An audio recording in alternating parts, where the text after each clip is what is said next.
ओम शांति। आज का रात्रि क्लास है। आप बैठ जाइए ना, बैठ जाइए।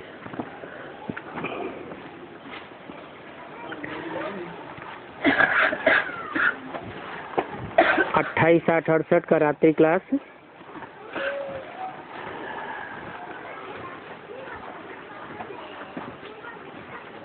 आजकल बरसात छुट्टी लेकर जा रही है।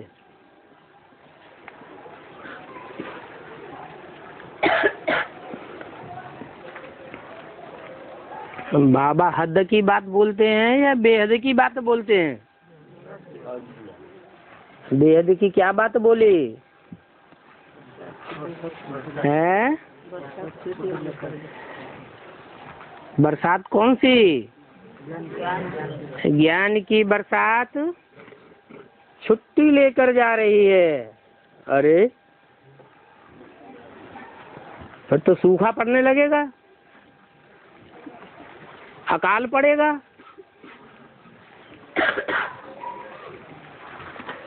बरसात चली जाएगी तो क्या शुरू हो जाएगा? अकाल पड़ेगा, सूखा पड़ेगा, मनन चिंतन मंथन चलेगा नहीं। चलेगा? चलेगा नहीं। फिर याद अच्छी आएगी।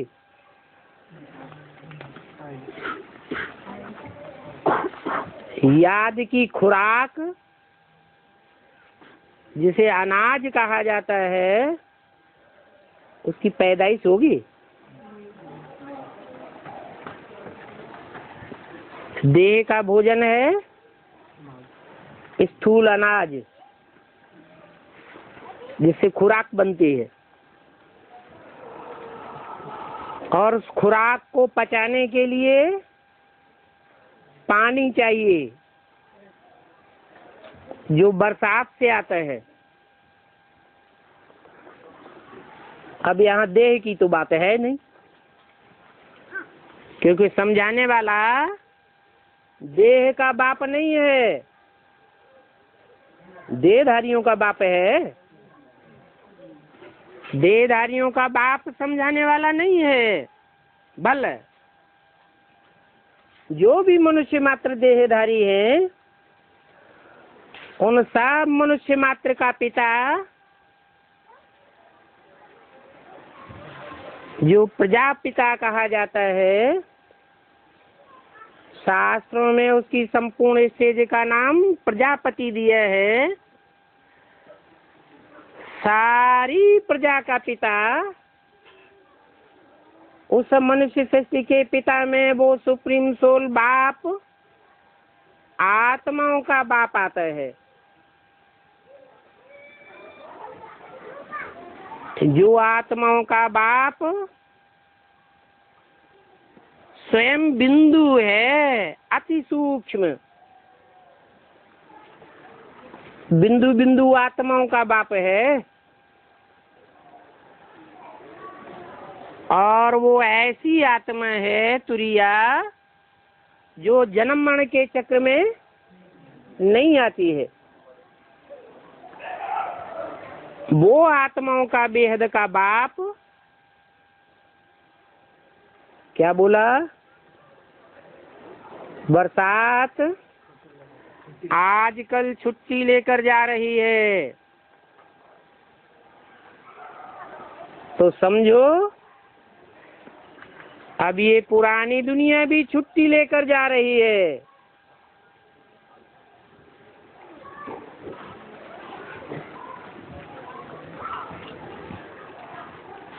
फिर जब विनाश होता है, जिसे महाविनाश कहा जाता है, सारी दुनिया का विनाश होता है, तो पहले पहले भारत में अकाल पड़ता है। लंबे समय का अकाल पड़े तो समझो कि अब ये दुनिया जाने वाली है। फिर नई दुनिया का समय पूरा होगा तो छुट्टी लेकर जावेंगे। बाप समझाते हैं अभी ऐसे होना है, समय की बलिहारी है, समय तो पूरा होना है। रावण राज्य में रावण कुछ समझते हैं क्या?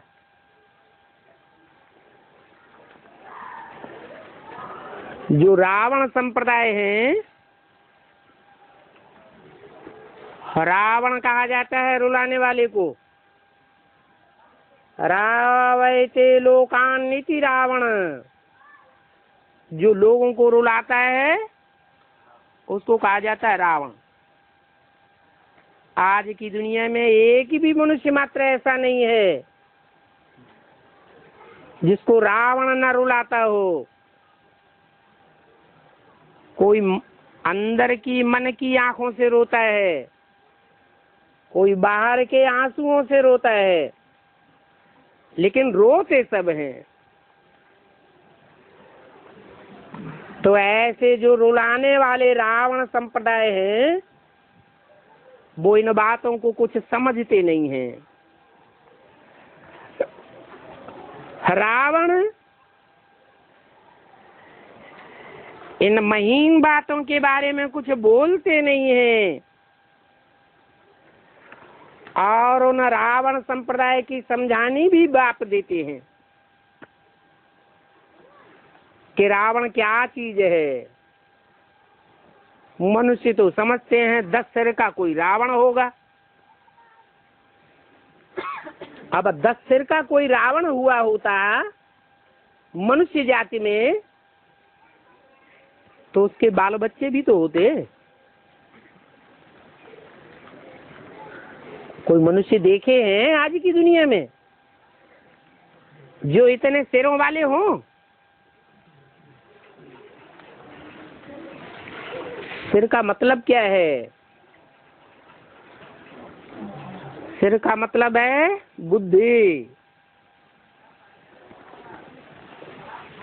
रावण ऐसी बुद्धि देने वाला है, मत देने वाला है, जिसकी मत पर चल करके दुनिया भटक जाती है। उसकी मन, मत अथवा बुद्धि रूपी सर एक प्रकार का है या 10 प्रकार का है? 10 तरह की बुद्धि देने वाला है। किसी आदमी को 10 तरह से भटकाया जाए, कोई कहे ये रास्ता है, दूसरा कहे ये रास्ता है, तीसरा कहे ये रास्ता है, 10 दिशाओं में 10 रास्ते बता दिए जाएं, तो आदमी की बुद्धि भटकेगी या ठिकाने पे पहुंचेगी? भटक जाएगी। तो ये रावण भटकाने वाला है। इस रावण संप्रदाय की दुनिया में सारी दुनिया के मनुष्य मात्र की बुद्धि में ये बैठ जाता है कि भगवान सर्वव्यापी है। इधर है, उधर है, सामने है, पीछे है, नीचे है, ऊपर है, कण कण में है। जानवरों का अवतार लेकर आता है, क्या क्या कहते रहते हैं। तो जब सर्वव्यापी बाप को मानने लगते हैं, जो आत्माओं का बाप है, उसकी ऐसी हालत कर देते हैं, तो सर्वव्यापी मानने से बुद्धि एकाग्र होगी या भटकेगी? सारी दुनिया की बुद्धि भटकाई दी है। किसने?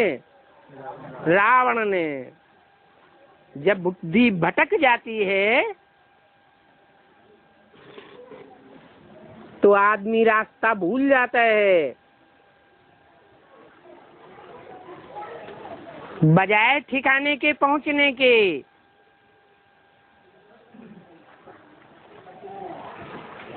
गर्त में चली जाती है बुद्धि। तो उस रावण की समझानी बाप देते हैं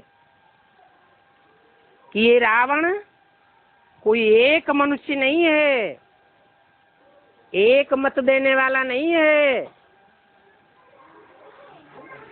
अनेक प्रकार की मत देने वाला ये 10 सिर का रावण है।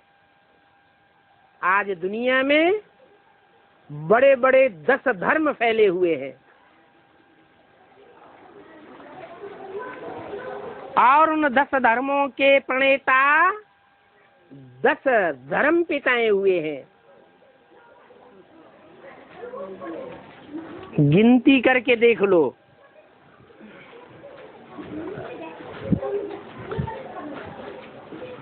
ये 10 मतें मिलकर के रावण बन जाता है। बाप तो एक मत देते हैं, इसलिए उस एक ऊंचते ऊंच बाप की ऊंचते ऊंच मत है। मत अर्थात बुद्धि। उस ऊंचते ऊंच मत को कहा जाता है श्रीमत। जो श्रीमत देते हैं उस वाणी का नाम है श्रीमद् भगवत गीता। परंतु मनुष्यों ने समझा है कि मनुष्यों की जो लिखी हुई गीता है संस्कृत में, वो भगवान ने गाई है। अब इब्राहिम, बुद्ध, क्राइस्ट, गुरु नानक, जो भी धर्म पिताएं आए, धर्म फैलाने वाले, उन्होंने क्या गीत गा करके सुनाया? उन्होंने जो सुनाया वो वर्षों के बाद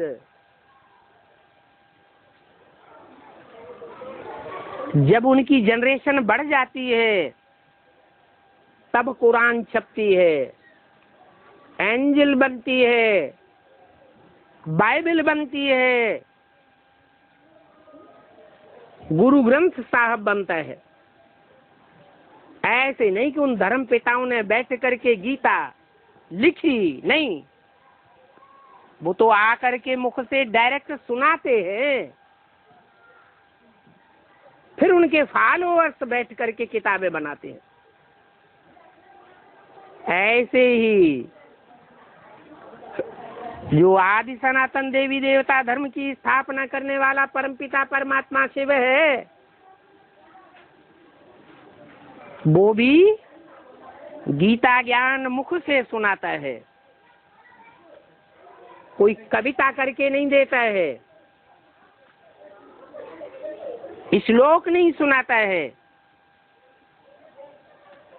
साधारण भाषा में इस दुनिया के जो सर्वसाधारण मनुष्य हैं उनको सुनाता है। भोले भोले बाप के भोले भोले बच्चे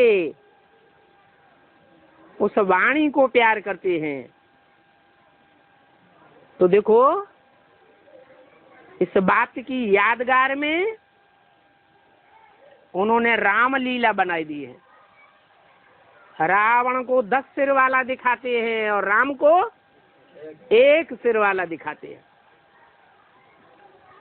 रावण देह अभिमानी है, इसलिए रावण का बड़ा चित्र बनाते हैं, बड़ा पुतला बनाते जाते हैं। दुनिया में मनुष्यों का देह अभिमान बढ़ रहा है या देह अहंकार घट रहा है? बढ़ रहा है। तो यादगार में दिन प्रतिदिन रामलीला मनाते हैं तो रावण का पुतला और ही बड़ा बनाते जाते हैं। रावण के मुकाबले राम तो बहुत छोटा है, अति सूक्ष्म। जैसे आत्मा सूक्ष्म है, ऐसे आत्माभिमानी अति सूक्ष्म है। और इस दुनिया में भी जब आता है तो ऐसे छोटे मोटे साधारण तन में आता है कि दुनिया के लोग उसको पहचान ही नहीं पाते। तो बाप बताते हैं कि रावण कौन है और राम कौन है। ये बात बाप के सिवाय और कोई बता ही नहीं सकता। राम है आत्माभिमानी और रावण है देह अभिमानी, देह अहंकारी। देह का अहंकार रखने वाले, बाहुबल का अहंकार रखने वाले होते हैं। वो बाहुबल का प्रयोग करते हैं। बाहुबल के प्रयोग से राज्य का संचालन करते हैं। उनमें आत्मा का बल नहीं होता, तो आत्मा का प्यार नहीं हो सकता। भगवान आकर जो दुनिया स्थापन करते हैं वो आत्मिक स्थिति वाली देवताओं की दुनिया है। देवताएं अपन को और दूसरों को ज्योति बिंदु आत्मा के रूप में देखने के आदी होते हैं। उनकी बुद्धि में देह का आकर्षण नहीं होता है। देह का आकर्षण नहीं होता है तो देह का सुख भी नहीं होता है। देवताएं तो हैं ही अतीन्द्रिय सुख भोगने वाले, परंतु वो संपूर्ण देवताएं हैं। तो देवताओं की प्रजा वो भी देवता होगी, यथा राजा तथा प्रजा। और रावण की प्रजा भी क्या होगी? रावण है असुर। सुर माने देवता नहीं है। एक दूसरे की सुर में सुर मिला के बात नहीं करते हैं, फौरन इस बात को काट देंगे मारे अहंकार के कारण। उनको कहते हैं असुर। वो असुर आसुरी प्रजा वाले होते हैं, यथा राजा तथा प्रजा। जैसे कोई गुस्से में आते हैं तो कह देते हैं ये तो आसुरी राज्य रावण राज्य है, परंतु ये रावण राज्य कैसे है सचमुच ये कोई जानते नहीं है। कैसे है रावण राज्य? यहाँ राज्य करने वाले भी रावण संप्रदाय और प्रजा भी रावण संप्रदाय है। तुम बच्चों को अभी समझ मिली है कि दुनिया में कितना अज्ञान है कि न रावण का रूप जानते हैं न राम का रूप जानते हैं, न रावण संप्रदाय को पहचानते हैं न राम संप्रदाय को पहचानते हैं। क्या पहचान बताई? रावण संप्रदाय होंगे देह अहंकारी, बाहुबल का उपयोग करने वाले, और राम संप्रदाय होंगे आत्माभिमानी, आत्मिक प्यार से काम लेने वाले, किसी के ऊपर जोर जबरदस्ती करने वाले नहीं हो सकते। पहले हम भी अज्ञानी थे। जब हमने परमपिता परमात्मा बाप को नहीं पहचाना था,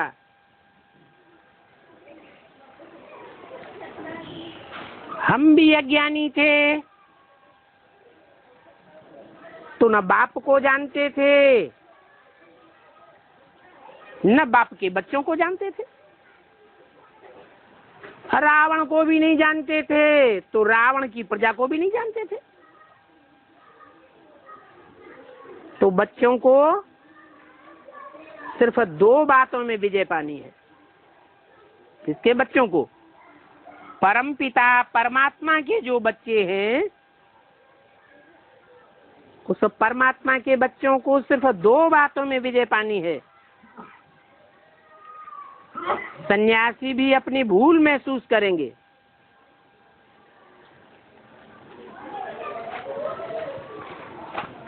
क्या भूल महसूस करेंगे? बरोबर हमारी बुद्धि में नहीं बैठता।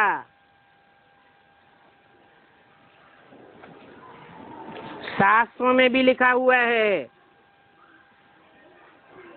भीष्म पितामह जैसे सन्यासियों को कन्या ने बाण मारे।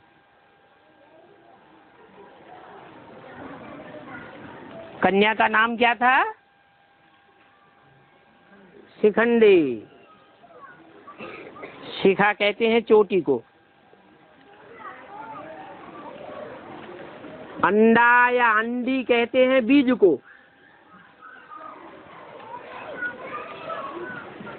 जो विराट रूपी मनुष्य सृष्टि है वो विराट पुरुष के रूप में दिखाई जाती है। विष्णु का विराट रूप दिखाते हैं ना, उस विराट रूप में चोटी के ब्राह्मण भी हैं, फिर मस्तक समान देवताएं भी हैं, भुजा समान क्षत्रिय भी हैं, जंघाओं और पेट समान वैश्य भी हैं, और पांव के समान शूद्र भी है।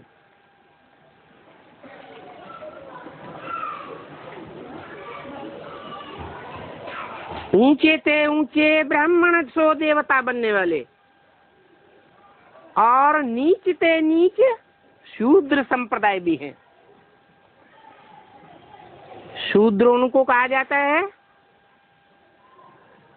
जो क्षुद्र कार्य करते हैं। जैसे कीड़े मकोड़े पशु पक्षी क्या करते हैं, उनको पता ही नहीं है हमारी माँ कौन है, बहन कौन है, पुत्री कौन है। जानते हैं क्या? नहीं जानते हैं। तो माँ के ऊपर भी अत्याचार, बहन के ऊपर भी अत्याचार, और फिर बेटी के ऊपर भी अत्याचारी बनते हैं। ऐसे अत्याचारियों को पवित्र कन्याएं, कन्या सबसे जाति पवित्र होती है, उन पवित्र कन्याओं ने ज्ञान बाण मारे हैं। तब उन सन्यासियों ने कहा है, भीष्म पितामह जैसे सन्यासियों ने, कि बरोबर ये तो ईश्वर का ज्ञान है। जिस ईश्वर के ज्ञान ने हम धुरंधर सन्यासियों को भी धराशायी कर दिया।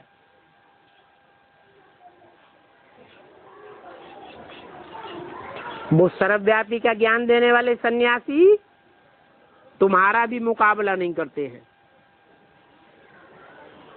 जब तुम उनको समझाते हो कि भगवान सर्वव्यापी नहीं है, वो तो इस सृष्टि पर एक व्यापी होकर के आता है, और एक बाप है सारी मनुष्य सृष्टि का।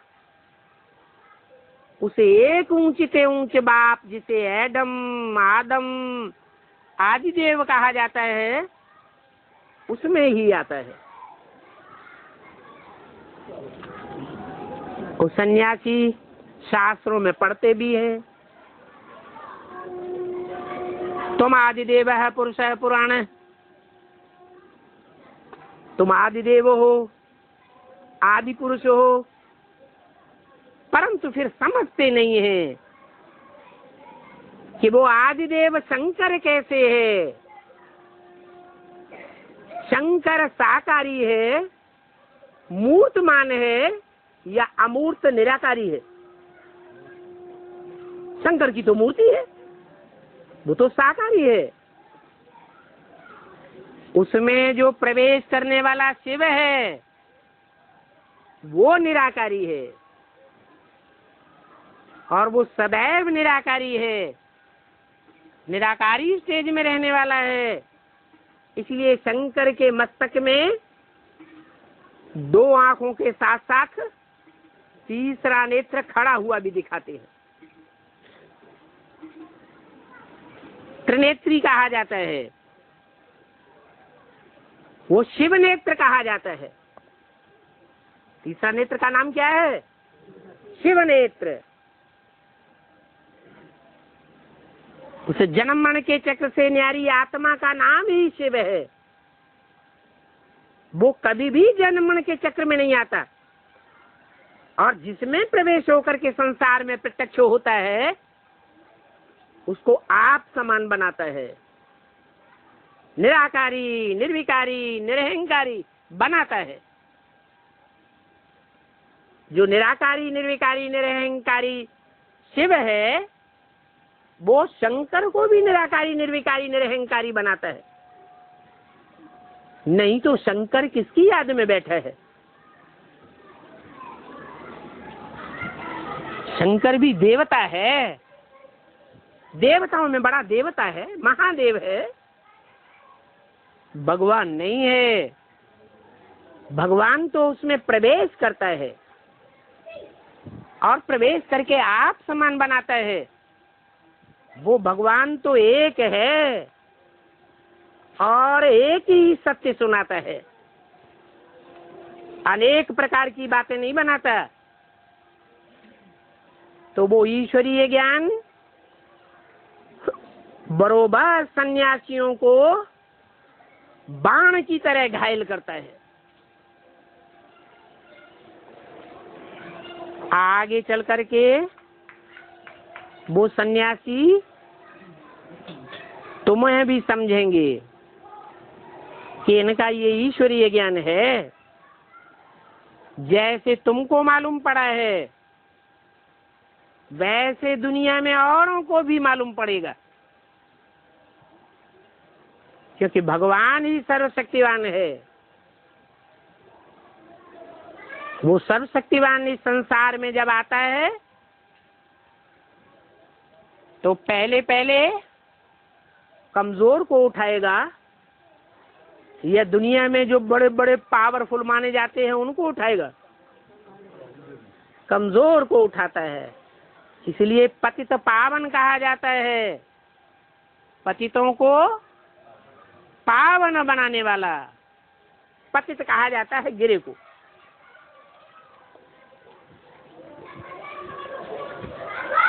ये सदा हुआ है, अब ये गिर गया।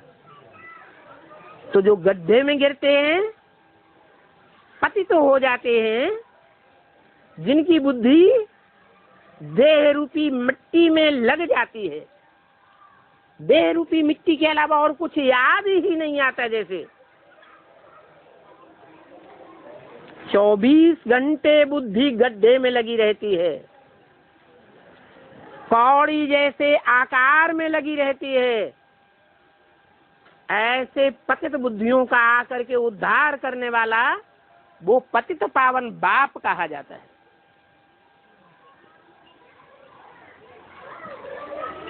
ऐसे पतित पावन बाप को कौन समझेंगे? पहले पहले जिसने पीछे के 63 जन्मों में जागती भक्ति की होगी, वो ही जागती समझेंगे। और जिन्होंने पहले पहले सतो प्रधान जागती भक्ति की होगी, तीव्र भक्ति की होगी, वो तीव्र गति से ज्ञान को समझेंगे, जल्दी समझेंगे। अगर कम भक्ति की होगी, जन्म जन्मांतर, तो देरी से समझेंगे। तो हिसाब है। अभी परमपिता बाप ताकीद करते हैं कि कहाँ भी सर्विस हो तो बच्चों को सर्विस पर जाने के लिए खर्चे को नहीं देखना है, भागना चाहिए।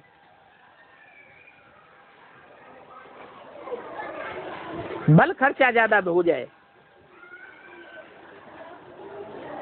आगरा में सर्विस है तो मदद देनी चाहिए, है? खास आगरा के लिए क्यों बोला है? यूपी को धर्म युद्ध का खेल दिखाना है वो तो ठीक है, लेकिन उसमें आगरे का इनाम खास क्यों लिया? नाम ही क्या है? आगरा। ज्ञानाग्नि को भड़काने वाला है, और ईश्वरीय ज्ञान, ज्ञान सूर्य का ज्ञान है। जब सूर्य बहुत तेज तपता है तो कहते हैं सरदारों की भी आंख खुल जाती है। जब दोपहर के 12 बजते हैं तो कहावत है कि सरदार जागृत हो जाते हैं। ये सरदार कौम वो कौम है जिसने हिंदुस्तान में विदेशियों से सबसे जास्ती टक्कर ली है। मुसलमान आए तो मुसलमानों से टक्कर ली पंजाब में, और क्रिश्चियन आए तो क्रिश्चियन से टक्कर ली। स्वतंत्रता संग्राम में हिंदुओं ने इतने बलिदान नहीं दिए जितने बलिदान सरदारों ने दिए।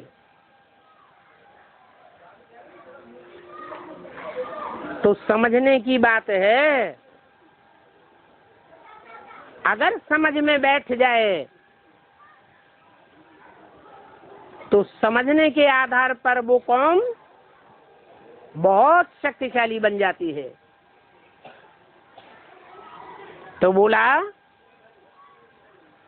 बच्चों को आगरा में सर्विस के लिए मदद देनी चाहिए, क्योंकि जहां आग होती है, जोर से आग जलती है तो अंजाम क्या हो जाता है? क्या रिजल्ट होता है? भस्म हो जाता है। आग जोर से जलती है तो क्या अंजाम होता है? भस्म हो जाता है। तो जो राख बन गए, भस्म हो गए, उन आग बबूला होने वालों को मदद देनी चाहिए। भस्म मिट्टी में मिल जाती है। कहा भी जाता है कि दाना खाक में मिलकर गुले गुलजार होता है। कोई भी दाना, पौधा या पेड़ बनता है हरा भरा, कब बनता है? जब पहले मिट्टी में अपने को मिलाए देता है। तो जरूर राख बनने की बात है। ये देह अभिमान को राख बनाने की बात है। इसलिए बाप चैलेंज करते हैं। अब देखेंगे कि राख कौन बनते हैं और कितने बनते हैं, और कोटों में से एक, लाखों में से एक कौन निकलते हैं वो भी देखेंगे। ईश्वरीय सेवा में अपने तन को राख बनाने वाले, अपने धन को राख बनाने वाले, अपनी मन बुद्धि को राख बनाने वाले, बुद्धि का कोई भी अहंकार न रहे, अपने संबंधियों और संपर्कियों को ईश्वरीय सेवा में झोंकने वाले, कितने निकलते हैं वो भी देखेंगे। जो निकलेंगे उनकी मालाएं बनाई जाएंगी। माला माने संगठन। ऐसे संगठन रूपी मालाएं आज हर धर्म में स्मरण की जाती है। हिंदू भी माला फेरते हैं, मुसलमान भी माला फेरते हैं, क्रिश्चियंस भी माला फेरते हैं, सिख भी माला स्मरण करते रहते हैं। ये माला के मणके आत्मा रूपी मणके हैं, जो ईश्वरीय स्नेह के बंधन में बंधे हैं। स्नेह का धागा है, ईश्वरीय ज्ञान का धागा है। ऐसे बंधन में बंध करके जिन्होंने दुनिया के सारे बंधनों को तोड़ दिया, ऐसी पावरफुल आत्माएं हर धर्म में स्मरण की जाती हैं। तो कितनी श्रेष्ठ आत्माएं हैं। जरूर जब उनको ईश्वरीय ज्ञान मिलता है तो रावण के इस ज्ञान से टकराने के लिए आग बबूला हो जाते हैं। और आग रहा आगे चले जाते हैं। अभी भले राख बने पड़े हैं, मिट्टी में मिले पड़े हैं। तो ऐसों को मदद देनी चाहिए। दिल्ली में तो बहुत सेंटर्स हैं, आगरा में इतने सेंटर्स नहीं हैं। तो दिल्ली से बहुतों को मदद मिल सकती है।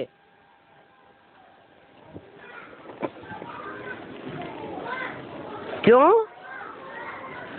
क्योंकि दिल्ली एक सारी दुनिया के बीच में ऐसा शहर है, महानगर, जहां दुनिया के हर धर्म की आत्माएं ज्यादा से ज्यादा परसेंटेज में रही पड़ी है। दिल्ली की गोद ही ऐसी गोद है। दिल्ली की जो धरणी माता है, उसकी गोद ऐसी गोद है दुनिया में विशेष, जिसमें हर धर्म वाले व्यक्ति ने राज्य किया है। जैसे बच्चा माँ की गोद में राज्य करता है, तो दिल्ली सारी दुनिया के सारे जगत की जैसे कि माता है। अभी सारी दुनिया की नजर दिल्ली के ऊपर लगेगी।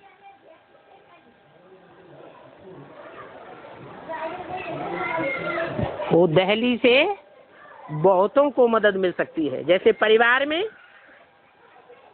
जितने भी बच्चे होते हैं, उनको अपना जीवन जीने के लिए सबसे जास्ती मदद किससे मिलती है? भाइयों से, बहनों से, दीदियों से, बाप से। किससे मदद मिलती है? माँ से मदद मिलती है। तो जहां जहां सर्विस अच्छी हो सकती है, वहां वहां अच्छे अच्छे बच्चों को जरूर रखा जाता है। देखते हैं यहाँ ईश्वरीय सेवा वृद्धि को नहीं पाती है, अपोजिशन बहुत होता है, तो वहां जाने से डरते हैं। क्या? जहां देखते हैं कि बहुत अपोजिशन करने वाले हैं, तो वहां जाकर के सुनाने से डरते हैं कि नहीं डरते हैं? डरते हैं। तो बाप कहते हैं, अच्छा जाने से डरते हो तो कोई बात नहीं। उनमें से जो बड़े बड़े आदमी आते हैं, तो उनको जो तुम्हारे ज्ञान की मुख्य मुख्य बातें हैं, उन पर ही समझाना है। जैसे भगवान सर्वव्यापी नहीं है, एक व्यापी होकर के आता है। उसे एक व्यापी की यादगार है शिव शंकर भोलेनाथ, वो शिव निराकार ज्योति बिंदु जो जन्म मरण के चक्र से न्यारी रहने वाली बिंदु आत्मा है, वो शंकर में आके प्रवेश करती है और किसी देवता में मुकर्रर रूप से प्रवेश नहीं करती। इसलिए 33 करोड़ देवताओं के बीच में सिर्फ एक शंकर देवता ही है जिसका नाम शिव के साथ जोड़ा जाता है, और किसी भी देवता का नाम शिव के साथ नहीं जोड़ा जाता। तो वो एक व्यापी होकर के आता है।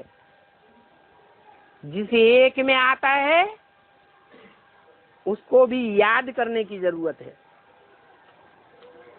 इसलिए शंकर भी शिव की याद में रहता है। ऊंच से ऊंच है शिव, फिर नेक्स्ट टू गॉड है शंकर। तो बाप कहते हैं कि पहली मुख्य बात यही बुद्धि में बैठा हो कि भगवान सर्वव्यापी नहीं है। तो बुद्धि एकाग्र होगी सबकी, नहीं तो सर्वव्यापी मानने से बुद्धि भटकती रहती है। कहीं मंदिरों में भटकती है, कहीं तीर्थों में भटकती है, कहीं गुरुद्वारों में, कहीं मस्जिद में, कहीं क्रिश्चियंस की बुद्धि कहाँ भटकती है? हाँ, क्रिश्चियंस की बुद्धि भी भटकती है। जो दुनिया में बड़े बड़े एटम बम का निर्माण करने वाले हैं, बड़े बुद्धिमान समझते हैं अपने को, उनकी भी बुद्धि गिरजाघरों में भटकती है। बाप कहते हैं ये बुद्धि का अहंकार जिसने ऐसी चीज बना ली कि जिस दुनिया में बैठे हैं उसी दुनिया को भस्म करने का प्रयत्न कर रहे हैं। जैसे कोई मूर्ख हो, जिस डाली पर बैठा हुआ हो उसी डाली को काट रहा हो। कैसी भ्रष्ट बुद्धि मनुष्यों की हो चुकी है। तो मुख्य बातें ज्ञान की समझाना है। परमात्मा बाप सर्वव्यापी नहीं है। मनुष्य आत्मा 84 लाख योनियों में नहीं जाती है। ये आत्मा भी एक प्रकार का बीज है। जैसे बीजों की जाति होती है, गेहूं की जाति का बीज होगा तो गेहूं का पौधा पैदा होगा या आम बन जाएगा? नहीं बन सकता।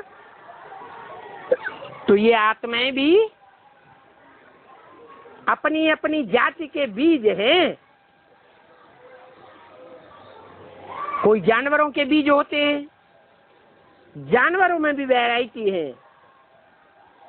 कोई चौपाए हैं, कोई सरकने वाले हैं, पक्षियों में भी जातियां हैं। तो बाप बताते हैं ये पक्का बुद्धि में बैठा हो कि आत्मा 84 लाख योनियां धारण नहीं करती है मनुष्य की। मनुष्य का जन्म मनुष्य योनि में ही होता है। हाँ, स्वभाव संस्कार बदल जाए, बिगड़ जाए तो मनुष्य राक्षस बन सकता है। अगर स्वभाव संस्कार सुधर जाए तो मनुष्य देवता बन सकता है, बाकी भगवान नहीं बन सकता। भगवान सिर्फ एक है। मनुष्य आत्माएं तो ज्यादा से ज्यादा 84 के चक्र में आ सकती है, लेकिन परमपिता परमात्मा शिव 84 के चक्र में नहीं आता है। तो ये बातें अच्छी रीति बुद्धि में बैठानी है। मुख्य बात है गीता ज्ञान देने वाला गीतापति भगवान कौन है? उन सन्यासियों ने तो बता दिया गीता ज्ञान देने वाला कृष्ण भगवान है। अरे बुद्धि से सोचना तो चाहिए। क्या भगवान द्वापर के अंत में आकर के पापी कलयुग की स्थापना करके जावेगा? भगवान आकर के पाप की दुनिया की स्थापना करता है? अरे भगवान आकर के तो सारी दुनिया को पलट देता है। पाप की दुनिया को बदल करके पुण्य आत्माओं की दुनिया बनाकर जाता है। पाप की दुनिया है कलयुग और पुण्य आत्माओं की दुनिया है सत्ययुग। सत्ययुग कौन बनाएगा? सत्ययुग जो सत्य होगा, सच्चा होगा 100%, वो ही सत्ययुग बना सकता है। कहते भी हैं सत्य चित्त आनंद। किसका नाम है? मनुष्यों का नाम है? देवताओं का नाम है? राक्षसों का नाम है? नहीं, ये सत्य चित्त आनंद भगवान का नाम है, जो सदैव सतो प्रधान स्टेज में रहता है। सदा से वह इस तमो प्रधान कलयुगी दुनिया में आता है, पाप की पतित दुनिया में आता है, तो भी मन बुद्धि से सदैव सतो प्रधान है। सात्विक स्टेज में रह करके पार्ट बजाने वाला है। तो ये बात भी पक्की बतानी है कि गीता का भगवान कोई देहधारी मनुष्य राम या कृष्ण नहीं हो सकता।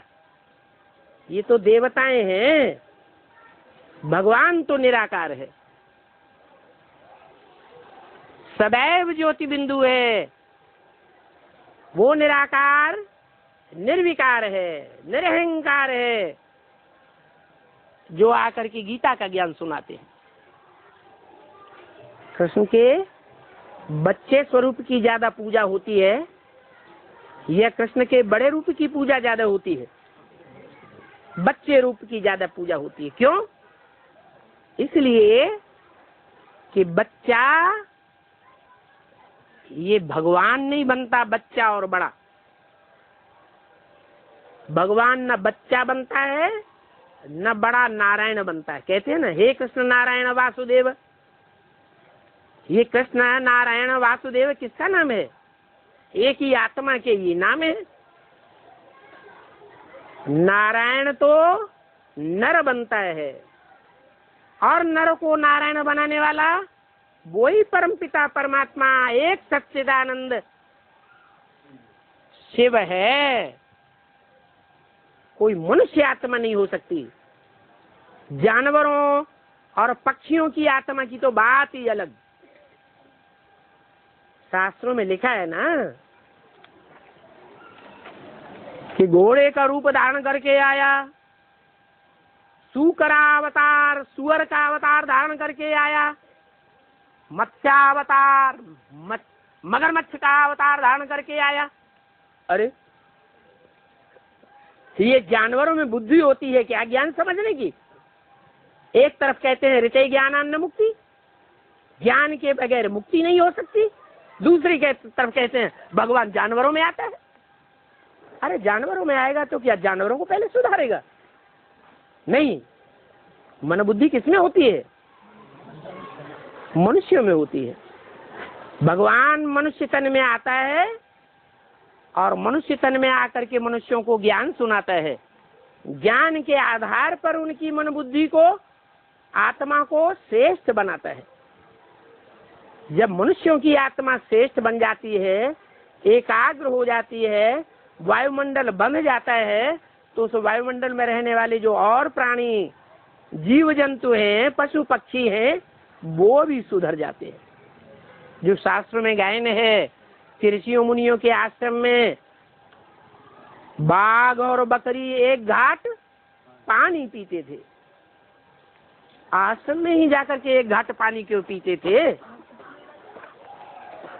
राजाओं के राज्य में क्यों नहीं दिखाया गया? क्योंकि राजाएं तपस्वी नहीं होते हैं, बुद्धि को एकाग्र करने का प्रयास नहीं करते हैं। ऋषि मुनि तो प्रयासी होते हैं। तो ये भी एक विशेष पॉइंट है समझाने का, क्या कि भगवान गीता का ज्ञान कृष्ण के रूप में नहीं देता है, इस रूप में देता है। शिव शंकर भोलेनाथ के रूप में निराकारी स्टेज में गीता का ज्ञान देता है। ये बड़ी भारी भूल है जो गीता में देहधारी कृष्ण का नाम डाल दिया है। अगर निराकार का नाम होता तो क्रिश्चियन, मुसलमान, सिख, सन्यासी सब भगवान के निराकारी स्वरूप को मानते। लेकिन आज दुनिया खंड खंड में बट गई, क्योंकि जो गीता सर्वशास्त्र शिरोमणि है, वो सर्वशास्त्र शिरोमणि गीता माता का पति कृष्ण बच्चे को बना दिया। जो कृष्ण बच्चा नारायण बनता है, नर को नारायण बनाने वाला है परमपिता परमात्मा, परंतु नारायण को ही परमात्मा मान लिया जाए, भगवान मान लिया जाए,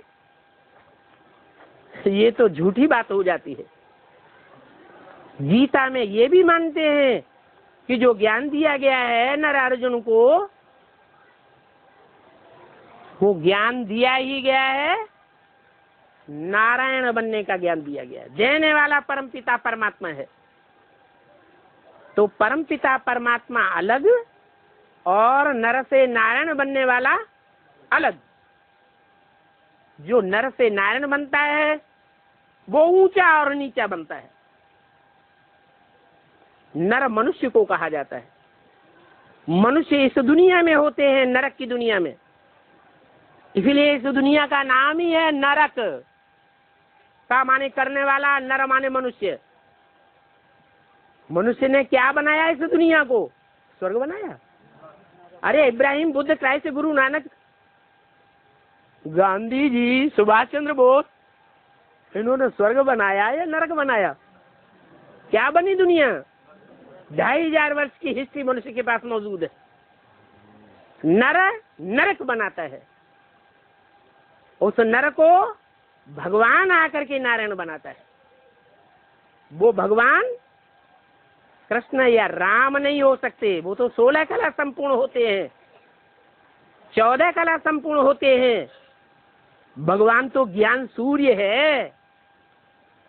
जो ज्ञान सूर्य है वो तो कलाओं से भी पार है, उसको कलाओं में नहीं बांधा जा सकता। कहते भी हैं शास्त्रों में, कलातीत कल्याण कल्पांतकारी। कलाओं से अतीत है, कलाओं से परे है, फिर भी कृष्ण का भगवान बना दिया। अरे कृष्ण भगवान नहीं है, कृष्ण तो 16 कला संपूर्ण देवता है, जिसको नर से नारायण जैसा अथवा कृष्ण जैसा बनाने वाला परमपिता परमात्मा शिव है। और वो शंकर द्वारा ये परिवर्तन करता है, नहीं तो बिंदी कैसे ज्ञान सुनावेगी? जब तक शरीर धारण न करे तो मुख के बगैर ज्ञान थोड़ा ही सुनाया जा सकता है। जैसे मुसलमान कहते हैं अल्लाह मियाँ ने ये फरमाया, अल्लाह मियाँ ने वो फरमाया। अब अल्लाह मियाँ को निराकार कहते हैं। अल्लाह मियाँ ने क्या अर्श से फरमाया? ऊपर से फरमाया? ऊपर से आवाज आती है क्या? समझते नहीं है। अरे भगवान इस सृष्टि पर आकर के मनुष्य तन के द्वारा ही ज्ञान सुनाता है। तो भगवान एक है। ये कृष्ण राम तो देवताएं हैं। सतयुग का पहला प्रिंस कृष्ण है जो नारायण बनता है। नारायण संपूर्ण रूप का नाम है। भगवान आकर के कृष्ण नहीं बनाता, नर से क्या बनाता है? नारायण बनाता है। इसलिए शास्त्रों में 33 करोड़ सात देवताओं की ग्लानि है। दुनिया में मनुष्यों की भी ग्लानि है, राक्षसों की तो ग्लानि होती ही है। लेकिन एक शख्सियत है जिसका शास्त्रों में भी कोई ग्लानि नहीं है। कौन? नारायण। ये भगवान की रचना है। भगवान संपूर्ण है तो संपूर्ण रचना बना करके जाता है। तो बताया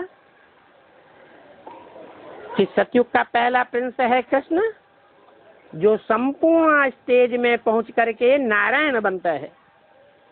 तो ये बात अच्छी रीति समझानी है, भूल न जाए कोई। ऐसे भी नहीं लिखा हुआ है,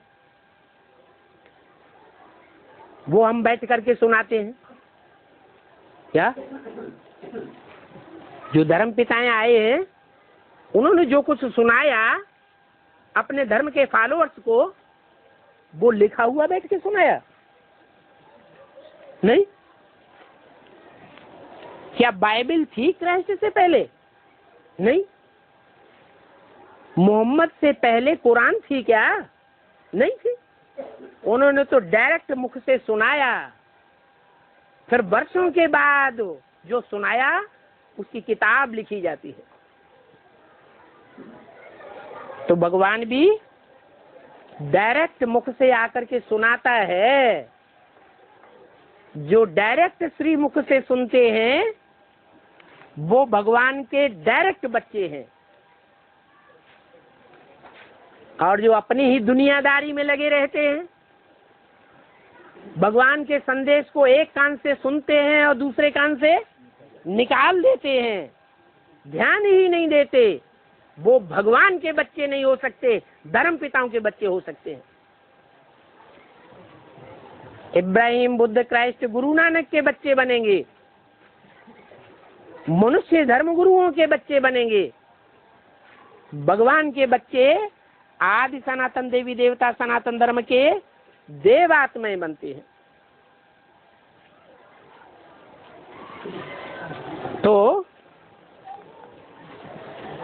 ऐसी बात नहीं है कि हम कोई लिखा हुआ ज्ञान सुनाते हैं या शास्त्रों में छपा हुआ ज्ञान सुनाते हैं। नहीं,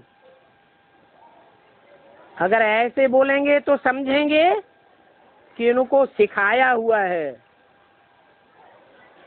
नहीं, हमको तो डायरेक्ट भगवान बाप समझाते हैं, अनुभव में आकर के सुना दे कि गीता का भगवान हमको डायरेक्ट ज्ञान देते हैं। वो गीता का भगवान कृष्ण नहीं है, गीता का भगवान निराकार परम ब्रह्म परमेश्वर शिव है।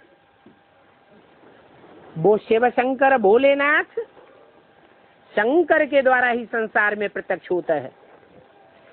इसलिए शिव का नाम कृष्ण के साथ नहीं जोड़ते हैं। शिव कृष्ण कहते हुए सुना? शिव नारायण कहते हुए सुना? शिव ब्रह्मा कहते हुए सुना? नहीं, तो ब्रह्मा कुमार कुमारी समझते हैं कि ब्रह्मा का साकार रूप ही भगवान का रूप है। उनकी मान्यता है कि ब्रह्मा कृष्ण की आत्मा है। इसलिए कृष्ण के आखिरी चोले में भगवान शिव आकर के गीता का ज्ञान सुनाते हैं। अरे गीता ज्ञान आकर के सुनावे और ब्रह्मा शरीर छोड़ करके चला जावे, तो क्या सतयुग स्थापन हुआ? और ही घोर कलयुग होता जा रहा है। अरे भगवान आवेगा तो कुछ करके जावेगा या ऐसे ही चला जावेगा? अगर ऐसे ही चला जावे तो दुनिया उसको पूजेगी, मानेगी, मूर्तियां बनेंगी। भगवान की तो दुनिया में 7 से जास्ती मूर्तियां मिलती हैं शंकर के रूप में। भगवान के तो सबसे जास्ती मंदिर हैं शिव के रूप में। तो भगवान तो सार्वभौम है। हिंदू, मुस्लिम, सिख, ईसाई सब भगवान को मानते हैं, सब वो गॉड फादर कहते हैं। इससे साबित होता है कि भगवान शिव सार्वभौम सत्ता है, सर्वव्यापी नहीं है। जैसे राजा अपनी गद्दी पे बैठता है, लेकिन अपनी गद्दी पर बैठे हुए भी सारे राज्य को कंट्रोल करता है। कहेंगे राजा की अपने राज्य में सार्वभौम सत्ता है, बाकी सर्वव्यापी राजा नहीं होता। ऐसे ही शिव भगवान भी सर्वव्यापी नहीं है, वो तो आत्मलोक का रहने वाला है। ये आत्मलोक सूरज चांद सितारों की दुनिया से परे,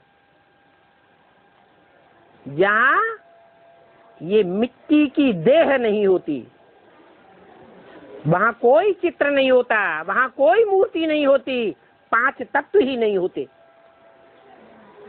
वहां का रहने वाला है। पार ब्रह्म परमेश्वर कहा जाता है, पार लोक का रहने वाला है।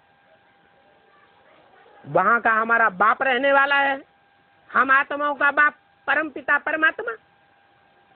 तो हम कहाँ के रहने वाले होंगे? हम भी वहीं परम धाम के रहने वाले हैं।